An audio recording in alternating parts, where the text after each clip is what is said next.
Good morning बच्चों। जैसा कि आप जानते हैं कि लॉकडाउन की स्थिति चल रही है और आज सैटरडे और संडे पूरा उत्तर प्रदेश बंद रहेगा। तो प्यारे बच्चों, आप लोग अपनी पढ़ाई का सदुपयोग करें और घर पर रहकर सुरक्षित रहकर आप अपनी पढ़ाई कंटिन्यू रखें और ऑनलाइन जो क्लासें चल रही हैं इनको लगातार देखते रहें और इन क्लासों के माध्यम से आप जो भी टॉपिक यहाँ पर पढ़ाया जा रहा है उसको क्लियर करते रहें और जो भी आपको पढ़ाया जा रहा है उसको अपनी नोटबुक में नोट जरूर कर लें, क्योंकि नोट करने से आपको ज़्यादा याद हो जाएगा। ठीक है, आपके समझ में भी आएगा और याद भी हो जाएगा। जो भी आपको समझ में नहीं आ रहा है आप उसको हमसे पूछ सकते हैं, कमेंट बॉक्स में लिखकर पूछ सकते हैं। और आप सभी को मेरा नंबर भी पता है, नंबर मेरा व्हाट्सअप नंबर है 9690602755। इस नंबर पर आप उस जो भी टॉपिक आपके समझ में नहीं आ रहा है उसको सेंड करें या फिर मैसेज करें। जो भी आपकी प्रॉब्लम है वो प्रॉब्लम मैं आपकी दूर कर दूंगा। तो बच्चों, मैं आपको बताना चाहता हूं कि हमारी जो लास्ट की वीडियो थी वो लास्ट की वीडियो लाइट पर थी, यानी कि जो हमने कल पढ़ाया था आपको वो क्या पढ़ाया था, लाइट के बारे में हमने पढ़ाया था, यानी कि प्रकाश। डिटेल में हमने प्रकाश के बारे में समझा दिया था और हम परावर्तन तक पहुंच गए थे। तो परावर्तन के बारे में हम बात करते हैं। तो परावर्तन जो हम पढ़ रहे हैं ये किस में पढ़ रहे हैं, हम पढ़ रहे हैं ये वेव ऑप्टिक्स में। जो लाइट की बात करी हमने, क्योंकि हमारा जो पहला चैप्टर है 10th क्लास में और 12th क्लास में, ठीक है, 12th क्लास की सेकंड बुक में और 10th क्लास की फिजिक्स में पहला चैप्टर हमारा प्रकाशिकी का है। प्रकाशिकी इसको इंग्लिश में कहते हैं हम ऑप्टिक्स। ठीक है, ऑप्टिक्स का है ऑप्टिक्स, ऑप्टिक्स अर्थात प्रकाशिकी। इस प्रकाशिकी के अंतर्गत हम लाइट की बात कर रहे हैं।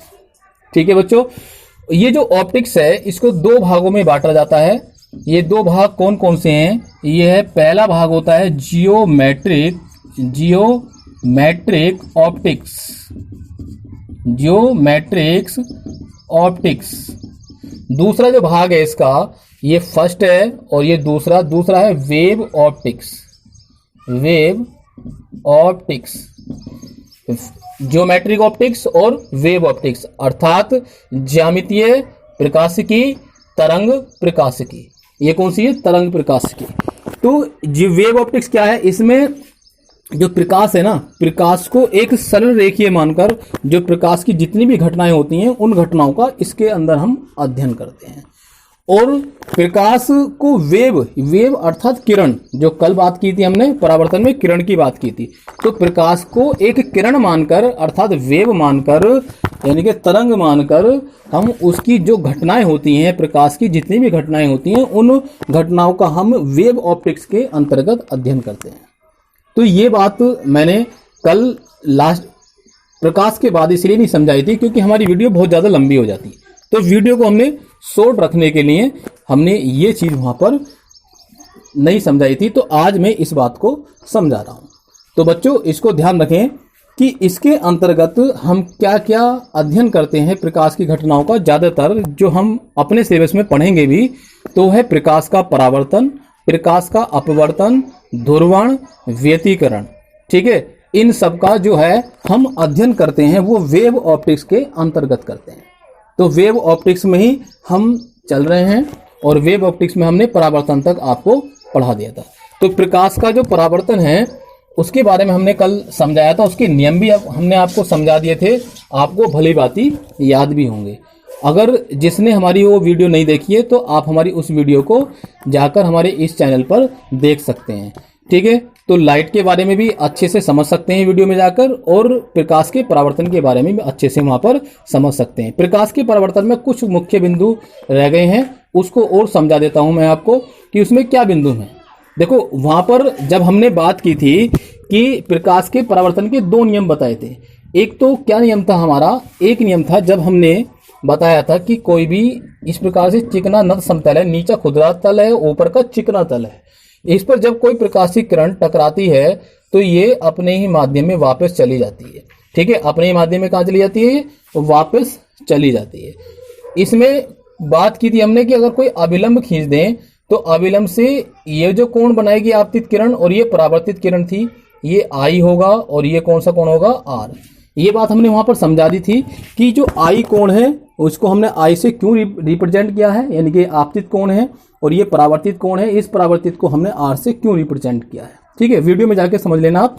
तो आप यहां पर देखेंगे कि ये क्या है, परावर्तन का नियम। तो परावर्तन के नियम में बताया था कि आपतित किरण, अभिलंब और परावर्तित किरण, ये तीनों की तीनों क्या होती है, एक ही माध्यम में होती है। ठीक है, एक ही माध्यम होती है अर्थात एक ही तल में होती है। और दूसरा नियम क्या था कि कोण आई इज इक्वल टू कोण आर। क्या था, कोण आई इज इक्वल टू किसका था, कोण आर के था ये। तो ये नियम था हमारा, तो इस नियम की हमने यहां पर बात की थी। ठीक, यदि इसमें कोण आई जो है, ये कोण आई इज इक्वल टू 0 हो और कोण आर भी इज इक्वल टू कितना हो, 0 हो, तो इस स्थिति में क्या होता है, इस स्थिति में प्रकाश की कैसी घटना होती है। तो वो घटना होती है कि जो आपतित किरण है जिस बिंदु पर टकराएगी, वो जिस मार्ग से आई है वो अपने ही मार्ग में वापस चली जाएगी। ठीक है, कि अगर ये इस प्रकार से कोई तल है और ये जिस मार्ग से प्रकाशित किरण आई टकरा के अपने ही मार्ग में वापस चली जाएगी। किस स्थिति में, जब कोण आई इज इक्वल टू 0 हो और कोण आर इज इक्वल टू 0 हो, इस स्थिति में। इसमें और क्या होगा कि ये जो अभिलंब है वो प्रकाशित किरण, देखो अभिलंब से जब ये कोण 0 होगा तो इसका मतलब किरण कहां पर आएगी, सीधी अभिलंब से होकर आएगी। ठीक है, तो ये वाला कोण भी जब 0 होगा तो ये किरण भी कहां जाएगी, अभिलंब से ही होकर जाएगी, उसी रास्ते से गुजर जाएगी। तो ये वाली स्थिति बन जाएगी हमारी। तो इस स्थिति में हम देखेंगे कि कोण आई इज इक्वल टू 0, कोण आर इज इक्वल टू 0। ये परावर्तन की स्थिति है, प्रकाश के परावर्तन की। और प्रकाश के परावर्तन में क्या होता है, प्रकाश के परावर्तन में प्रकाश की जो चाल है, प्रकाश की चाल, तरंगदैर्घ्य, ठीक है ध्यान रखना, प्रकाश की चाल, तरंगदैर्घ्य और आवृत्ति, ये तीनों की तीनों अपरिवर्तित रहती हैं। ये आपको विशेष कर ध्यान रखना है, ये बहुत मुख्य पॉइंट है। ठीक है, कौन कौन सा पॉइंट है, पहला पॉइंट है हमारा कि प्रकाश की चाल, प्रकाश की चाल, आवृत्ति और तरंगदैर्घ्य,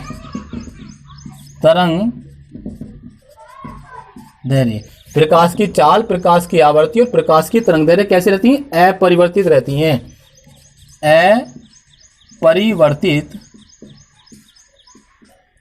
अपरिवर्तित रहती हैं। ये किस में रहती हैं, प्रकाश के परावर्तन में। हम प्रकाश के परावर्तन की बात कर रहे थे, प्रकाश के परावर्तन में। ठीक है बच्चों, ये बहुत मुख्य पॉइंट है, इस बिंदु को आप जरूर नोट कर लें और याद रखना कि प्रकाश के परावर्तन में प्रकाश की जो चाल है, आवृत्ति है और तरंगदैर्घ्य, ये तीनों की तीनों अपरिवर्तित रहती हैं। दूसरी बात क्या है इसमें, दूसरी बात प्रकाश की तीव्रता, प्रकाश की तीव्रता और आयाम, प्रकाश की तीव्रता और प्रकाश का जो आयाम होता है ये परिवर्तित होते हैं, ये बदलते रहते हैं, ये बदल जाते हैं। यानी कि बदलने का मतलब क्या होता है, ये कम हो जाते हैं, ये कम होंगे, ये तो अपरिवर्तित रहेंगे लेकिन प्रकाश की तीव्रता और आयाम कम हो जाती है। ठीक है, क्या हो जाते हैं, कम हो जाते हैं, यानी कि घट जाते हैं। कम का मतलब घटना, घट जाते हैं। ठीक है, कम का मतलब क्या है, घटना। तो यहां पर ये घट जाती हैं अर्थात कम हो जाती हैं। प्रकाश की तीव्रता और आयाम परावर्तन के बाद में कम हो जाती है। ठीक है, ये याद रखना। यहां पर जो प्रकाश की तीव्रता है, प्रकाश की तीव्रता को हम आई से प्रदर्शित करते हैं और आयाम को हम ए से प्रदर्शित करते हैं। ठीक है, तो ये जो होते हैं एक दूसरे के क्या होते हैं, अनुक्रमानुपाती होते हैं। लेकिन कैसे, जो आयाम है, आयाम का वर्ग के अनुक्रमानुपाती होती है तीव्रता। इसका मतलब क्या है, इसका मतलब है कि तीव्रता इससे दुगनी यानी कि इससे डबल परिवर्तित होगी, डबल घटेगी। अगर तीव्रता इससे क्या घटेगी, डबल, तो ये इसके वर्ग के अनुक्रमानुपाती होती है तीव्रता। प्रकाश की जो तीव्रता है वो प्रकाश के आयाम के वर्ग के अनुक्रमानुपाती होती है। तो ये वाला बिंदु भी आपको याद रखना है। ये दोनों के दोनों बिंदु प्रकाश के परावर्तन में बहुत ही ज्यादा महत्वपूर्ण है। ठीक है, आने वाले आपकी कंपटीशन में भी बहुत ज़्यादा इसमें से सवाल पूछे जाते हैं।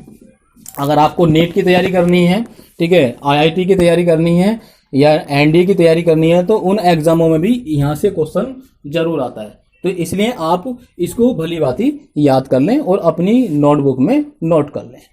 नेक्स्ट, अब बात करते हैं हम प्रकाश के अपवर्तन की, क्योंकि परावर्तन की तो हमारी बात यहाँ पर कंप्लीट हो जाती है।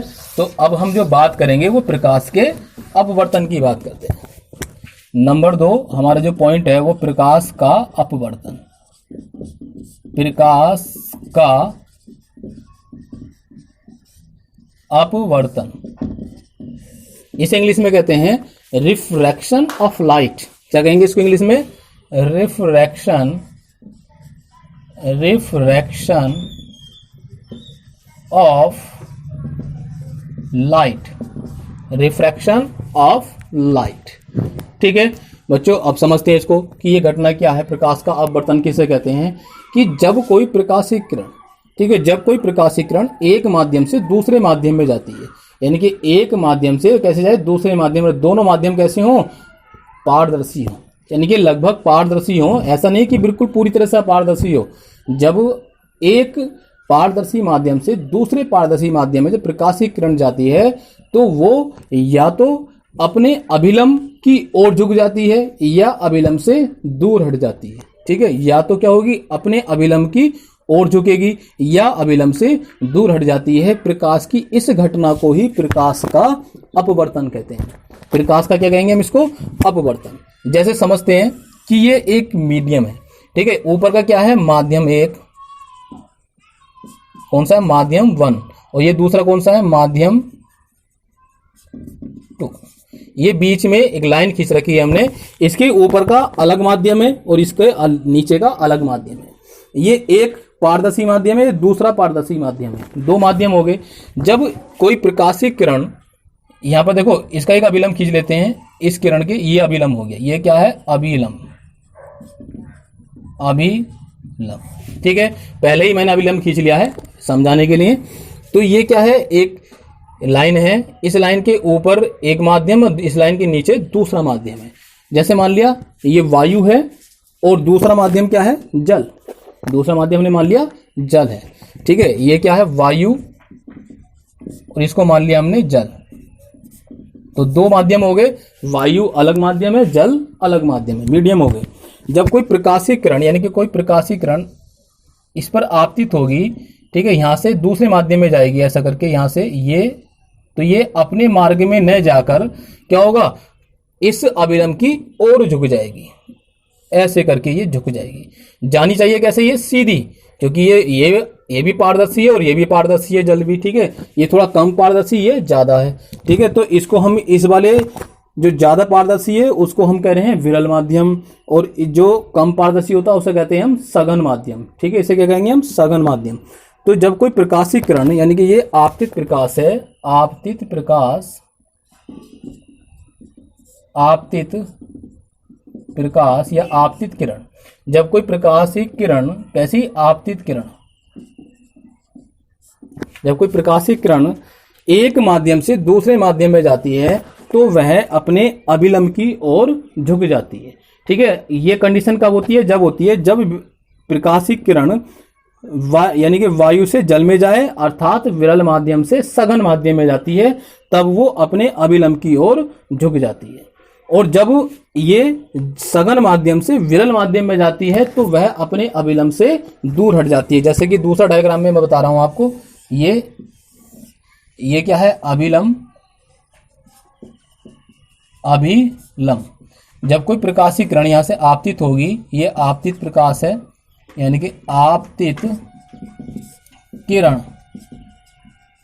जब ये कोई आपतित किरण एक माध्यम से दूसरे माध्यम में जाएगी तो ऊपर कौन सा माध्यम है? जल। ऊपर कौन सा? जल है, यानी कि सघन है, सघन यानी कि जल, ठीक है। और नीचे क्या है? वायु अर्थात विरल।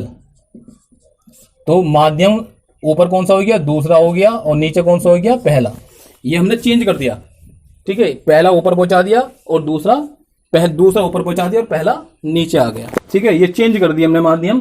तो इस कंडीशन में क्या होगा, ये जो आपतित प्रकाश है जब जाएगा तो ये सीधा ना जाकर क्या होगा, इस अभिलंब से दूर यानी कि ऐसे करके प्रकाशीय किरण हो जाएगी। तो ये जो प्रकाशीय किरण गई है यहां से जो पार हुई है, जिसमें परिवर्तन हुआ है, जो अभिलंब की ओर झुकी है, इसे कहते हैं अपवर्तित किरण। अपवर्तित किरण, ये कौन सी किरण होगी, अपवर्तित किरण। अपवर्तित किरण ये क्या हो गई कि एक माध्यम से दूसरे माध्यम में जा रही है, पार जा रही है, अपवर्तित हो रही है, यानी कि अपवर्तन हो रहा है। तो ये अपवर्तित हो रही है, इसी हम क्या कहते हैं, प्रकाश का अपवर्तन। ये प्रकाश का अपवर्तन है। आपको याद रखना है कि अब दोबारा से मैं समझा देता हूं परिभाषा के रूप में कि प्रकाश का अपवर्तन क्या है। कि जब कोई प्रकाशीय किरण एक माध्यम से यानी कि विरल माध्यम से सघन माध्यम में जाती है तो वह अभिलंब की ओर झुक जाती है, या कोई प्रकाशीय किरण सघन माध्यम से विरल माध्यम में जाती है तो वह अभिलंब से दूर हट जाती है। तो इसकी एक कॉमन परिभाषा बना लेते हैं कि जब कोई प्रकाशीय किरण एक माध्यम से दूसरे माध्यम में जाती है, यानी कि एक पारदर्शी से दूसरे पारदर्शी माध्यम में जाती है, तो वह या तो अभिलंब की ओर झुकती है या अभिलंब से दूर हट जाती है। प्रकाश की इस प्रकार की घटना को ही हम प्रकाश का अपवर्तन कहते हैं। क्या कहते हैं, इसी को हम प्रकाश का अपवर्तन कहते हैं। अब प्रकाश के नियम की बात करते हैं।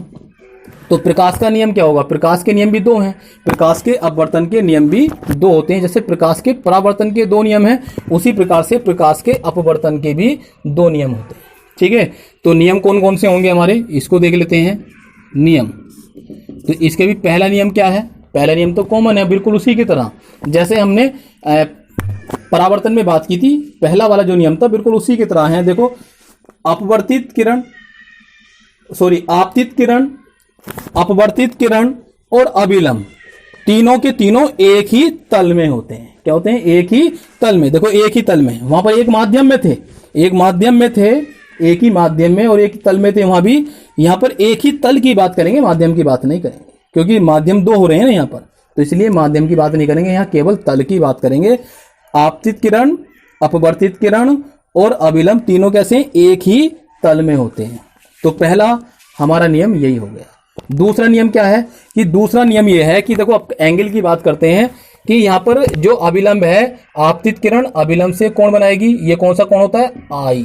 ठीक है, क्यों, क्योंकि आपतित को हम कहते हैं इंसिडेंट, आई से रिप्रेजेंट करते हैं। ठीक है, आई पहला अक्षर है उसका, तो आई, इसको आई से रिप्रेजेंट करते हैं। ये क्या, अपवर्तित, इसको कहते हैं रिफ्लेक्शन। देखो, रिफ्रैक्शन कह रहे हैं, रिफ्रैक्शन तो आर से रिप्रेजेंट करते हैं, तो इसको करते हैं हम आर से, जैसे उसमें हमने परावर्तन में यूज किया था, वही यहां पर यूज करेंगे।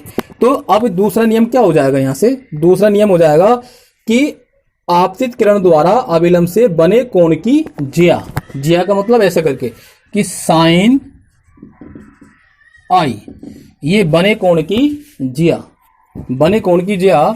अपवर्तित किरण द्वारा अभिलंब से बने कोण की ज्या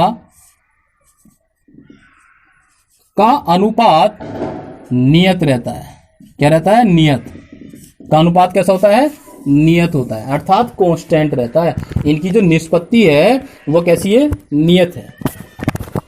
दोबारा समझ लीजिए दूसरा नियम कि आपतित किरण द्वारा अभिलंब से बने कोण की ज्या, अपवर्तित किरण द्वारा अभिलंब से बने कोण की ज्या का अनुपात या की निष्पत्ति नियत होती है।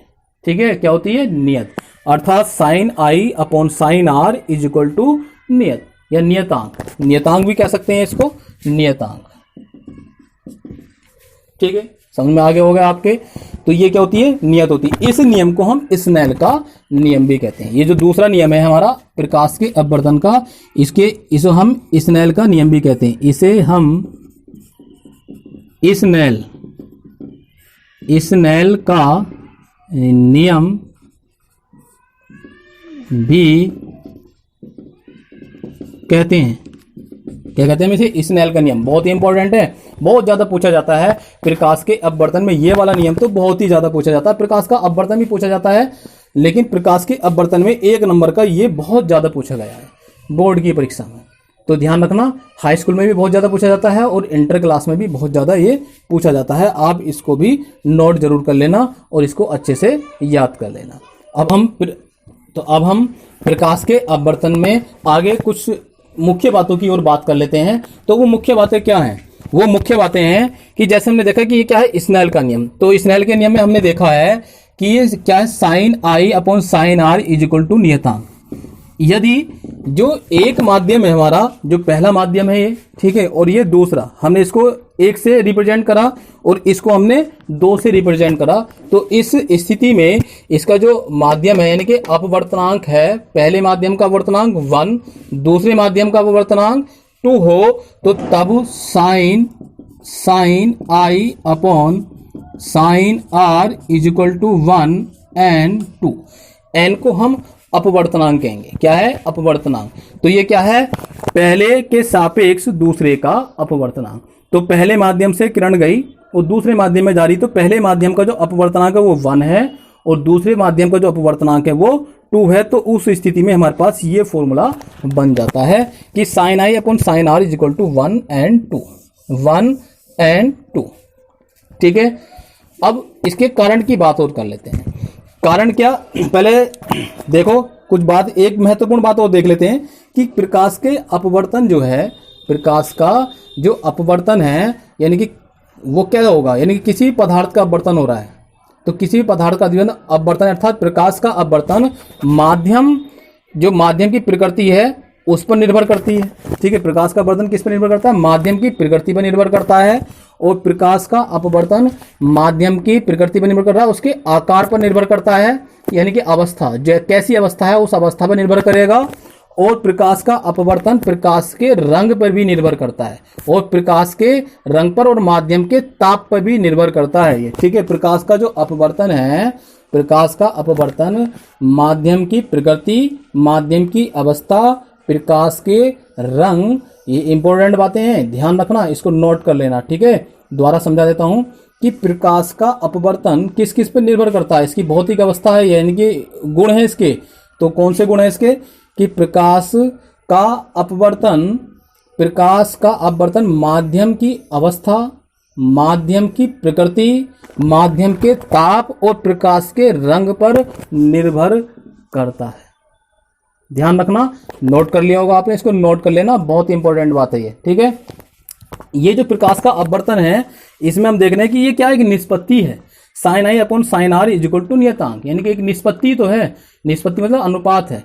जब अनुपात की बात आ रही तो अनुपात का कोई मात्रक नहीं होता है, तो इसलिए प्रकाश के अपवर्तन का भी कोई मात्रक नहीं होता है। ठीक है, ये बहुत ज्यादा महत्वपूर्ण बात है। अब इसका कारण देख लेते हैं कि प्रकाश का अपवर्तन का कारण होता क्या है। तो प्रकाश के अपवर्तन का जो कारण होता है वो भिन्न भिन्न माध्यमों में प्रकाश की भिन्न भिन्न चालों का होना होता है, यानी कि भिन्न भिन्न माध्यमों में प्रकाश की जो चाल है वो अलग अलग होती है। किसमें? जैसे मान लिया वायु है, तो वायु में प्रकाश की चाल अलग होगी। जल है, जल में प्रकाश की चाल अलग होगी। ठीक है, अगर उसको जल में कोई और चीज घोल दें उसका, या दूध है, दूध में प्रकाश की चाल अलग होगी। ठीक है, यानी कि जैसा मीडियम चेंज होता चला जाएगा, माध्यम चेंज होता चला जाएगा, उसमें प्रकाश की चाल भी बदलती चली जाती है, यानी कि भिन्न भिन्न होती चली जाती है। तो यही कारण है प्रकाश के अपवर्तन का। प्रकाश के अपवर्तन का कारण है प्रकाश का अपवर्तन, यानी कि माध्यमों में प्रकाश की चालों का भिन्न भिन्न होना। प्रकाश की चालों का यानी कि अलग अलग माध्यमों में प्रकाश की चालों का अलग अलग होना, ये प्रकाश के अपवर्तन का कारण है। अगर हम मान लें कि पहले माध्यम में, यानी कि पहला माध्यम है, इसमें प्रकाश की चाल v1 हो और दूसरे माध्यम में प्रकाश की चाल v2 हो, तो तब उस स्थिति में फॉर्मूला क्या बन जाएगा? ये फॉर्मूला बन जाएगा sine i upon sine r is equal to v1 upon v2। ये कंडीशन हो जाएगी जहां पर v1 प्रकाश की चाल पहले माध्यम में, यानी कि पहले माध्यम में प्रकाश की चाल, ये क्या है v1? पहले माध्यम में प्रकाश की चाल, प्रकाश की चाल, ये क्या है v2? दूसरे माध्यम में प्रकाश की चाल। बात समझ में आ गई होगी आपके। ठीक है, ये कुछ महत्वपूर्ण बिंदु थे प्रकाश के अपवर्तन के, इनको भी आप अच्छे से नोट करके और याद कर लेना।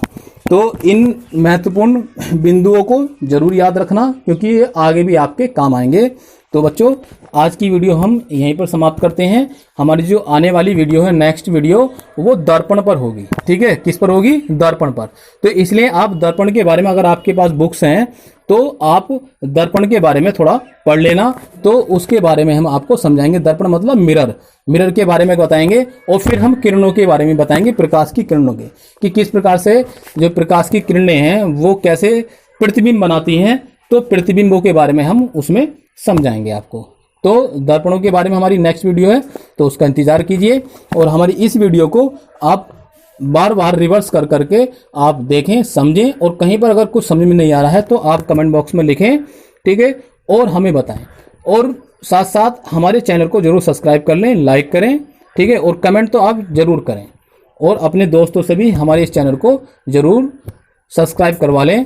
तो ये जो वीडियो है हमारी जुगल किशोर इंटर कॉलेज के माध्यम से आपको पहुंचाई जा रही है, और जुगल किशोर इंटर कॉलेज के बच्चों को ये वीडियो प्रोवाइड कराई जा रही है।